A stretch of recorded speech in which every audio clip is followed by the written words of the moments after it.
A reading from the second book of Kings. Sennacherib, king of the Assyrians, sent messengers to Hezekiah, saying, "Tell this to Hezekiah, king of Judah. Do not let your God, on whom you are relying, deceive you, when he says, 'Jerusalem shall not fall into the power of the king of Assyria.'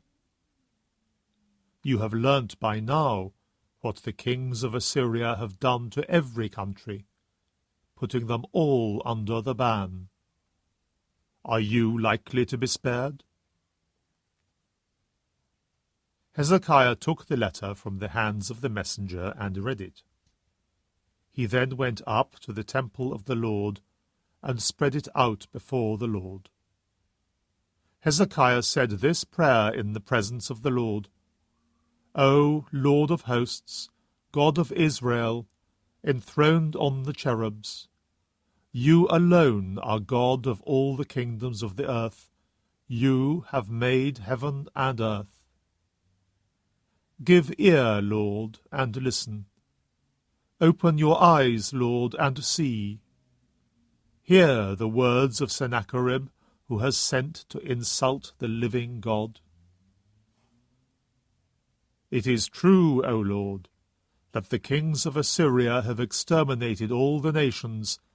They have thrown their gods on the fire, for these were not gods, but the work of men's hands, wood and stone, and hence they have destroyed them. But now, O Lord our God, save us from his hand, I pray you, and let all the kingdoms of the earth know that you alone are God, the Lord." Then Isaiah, son of Amoz, sent to Hezekiah.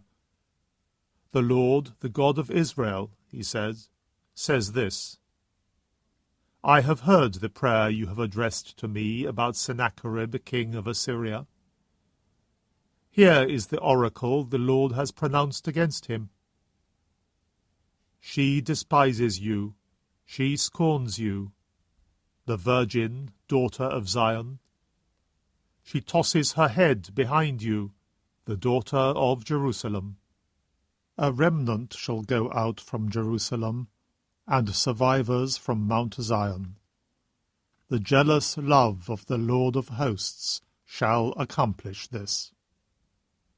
This, then, is what the Lord says about the king of Assyria. He will not enter this city. He will let fly no arrow against it, confront it with no shield, throw up no earthwork against it. By the road that he came on he will return. He shall not enter this city. It is the Lord who speaks. I will protect this city and save it, for my own sake and for the sake of my servant David." The same night the angel of the Lord went out and struck down 185,000 men in the Assyrian camp. Sennacherib struck camp and left. He returned home and stayed in Nineveh. The word of the Lord.